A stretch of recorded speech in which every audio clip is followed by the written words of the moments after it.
Right, today we are prepping the van. Hello. We are prepping the van for Santapod. So there's a few little things I need to do. One is, because I run a braided power steering line on my van, you can see here it's covered in fluid. There's an adapter that goes from the pump to the line. Now that adapter, when I was fitting it, I was told I have to make sure the pump is clinically clean, like there's no fluid dripping out of it or anything like that. But the problem is trying to clean it on the van, you know, spray it all out with like brake cleaner and carb cleaner and stuff, but then it still just weeps a bit of power steering fluid. I've never got it to seal perfectly, and it seems to have got a little bit worse lately. So as we're going Santapod, and they don't really tend to like fluid leaks, I thought I'd strip the pump off, clean it out on the bench, and actually do it properly. So yeah, first job, strip the pump off. I took the belt off, pulled it up here out the way, took one of the top bolts out, and just taking this one out here. It's not the right bolts in it anyway. And then once I've done that, I'm gonna yeah, take the pump off. So right, let's crack on. So you can see the fitting a little bit easier here. That's the actual fitting there. It's just a slightly machined adapter, I think. I've cleaned all the threads up nice. I've actually buzzed all the anodize off as well, and I've fitted this sort of seal, because the standard pipe, unlike the standard pipe that would have been on this van, butts down in there to seal on there, but this fitting is designed to seal flat against there. This was all rusty, so I've just filed that flat and I've washed it out as best as I can. I'm going to give it another clean again, smush this. I've just smudged grease there, and then yeah, I'm going to dash this in lock and seal, screw that into there nice and tight, and hopefully that'll be the end of my leaky power steering problems. Yeah, so I'm going to do that, get it back on the van. I won't bore you.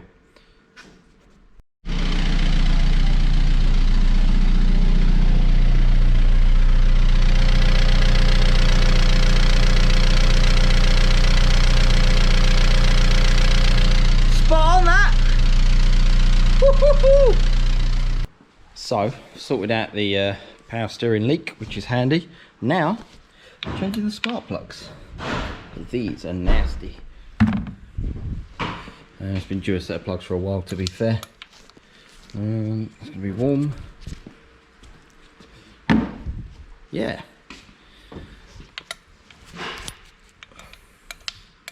Will be that one, won't it? Careful. It's actually got an odd plug in it. Whoops. Definitely worth changing. Right, let's crack on.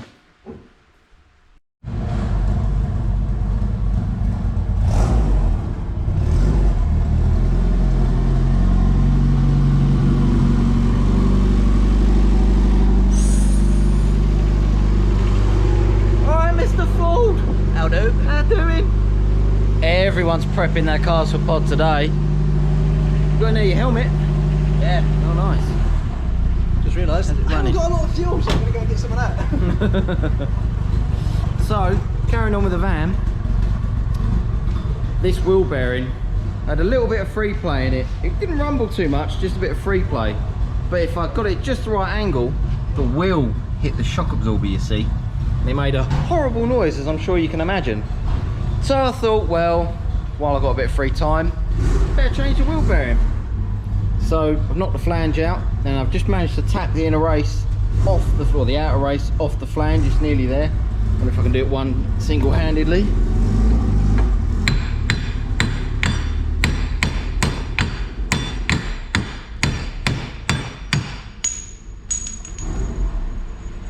Ta-da! Save me cutting it off or getting the pullers out. Look, no damage, lovely. So I'm going to press this out of here. Got a nice cheap bearing to go in it, because let's face it, it is only my van, so if it doesn't last, I can change it.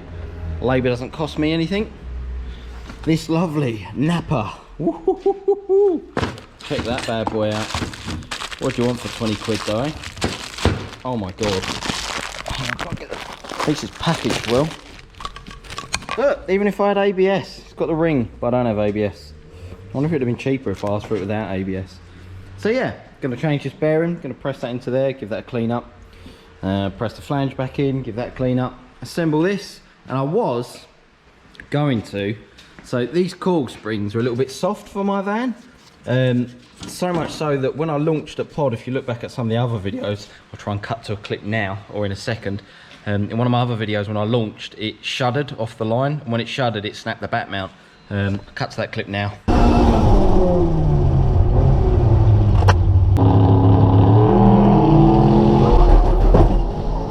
Gonna snap something for carrying like that.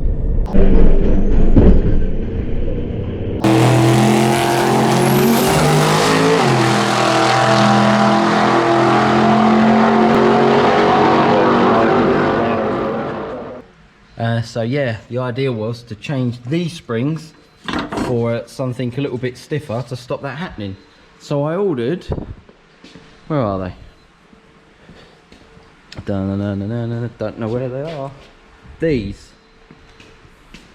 But I stupidly ordered 1.25 inches when my springs are 1.5 inches. So they are now Jamie's. So if anyone knows where I can get 1.5 inch springs on the hurry up, please drop me a link or let me know. Yeah. So I'm going to crack on with this wheel bearing, and obviously all the other work I'm doing today as well. Just sort this aircon regas out. Shut that. Okay. Right. Let's crack on. Some new bearing going in.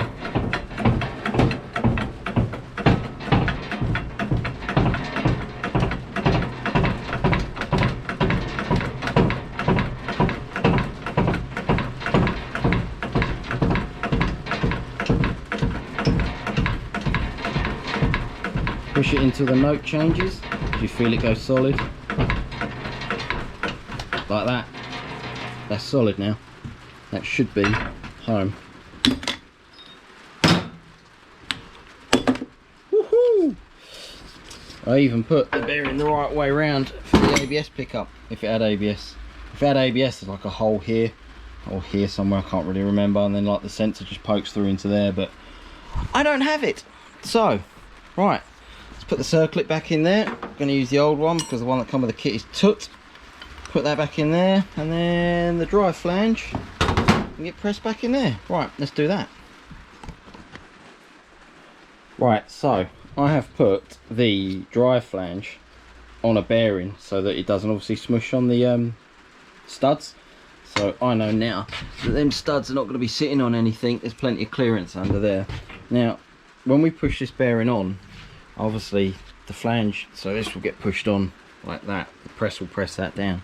You have to make sure that you press on this center race here. Don't want to press on the outside, don't want to press on here because you'll damage the bearing. So what we do is go through our spares of rickety old bearings. That looks like it might be the one, and as you can see, that fits nicely on the middle of there. Paying extra attention to the ABS ring, again, doesn't really matter to me, but you get the idea. So that's how I'm going to push it down. Right, now I want to make sure this goes in straight.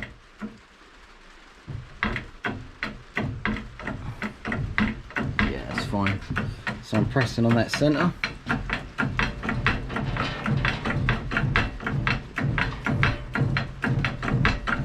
Again, until I feel it go, no, till the note changes where it thuds up against. Everything should sit nice and tight.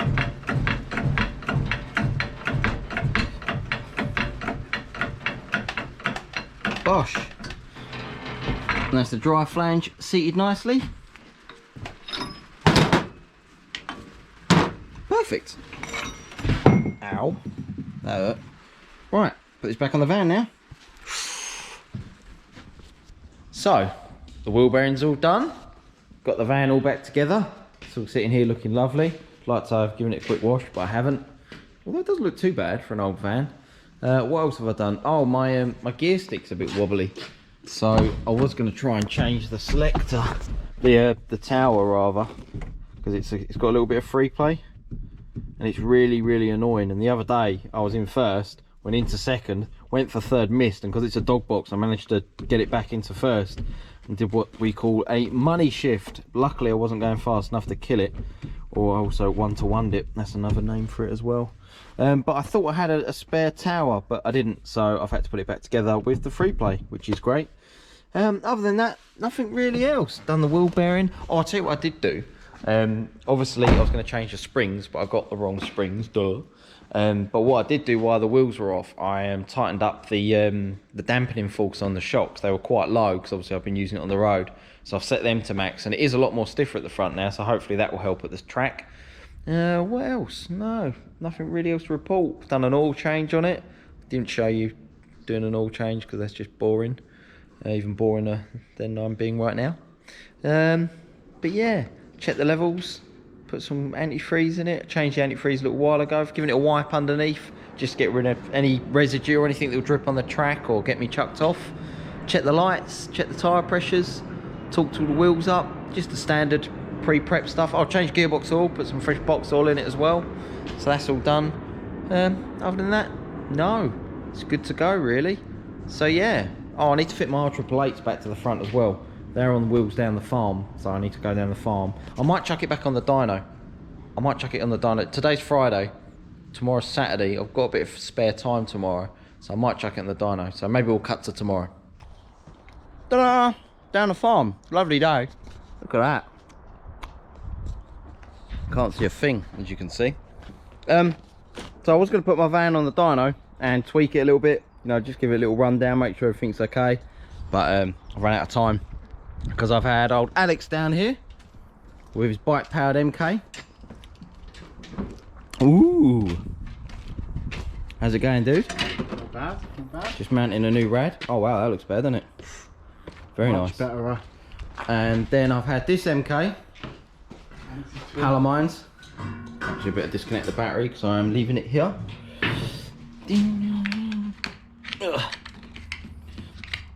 I've had this MK ST170 RMX bodies, standard engine apart from the bodies and the manifold, obviously on a Max Mini ECU.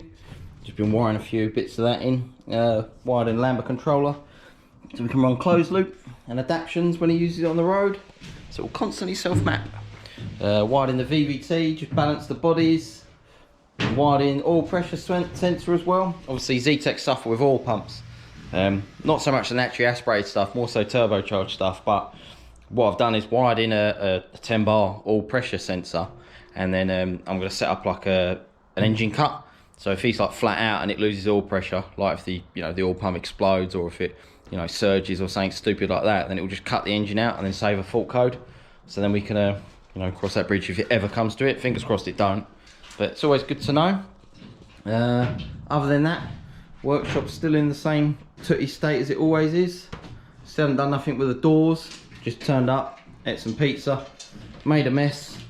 Now I'm going home. So next stop, Santapod on Monday. Right, that'll do. Speak to you later. Bye bye.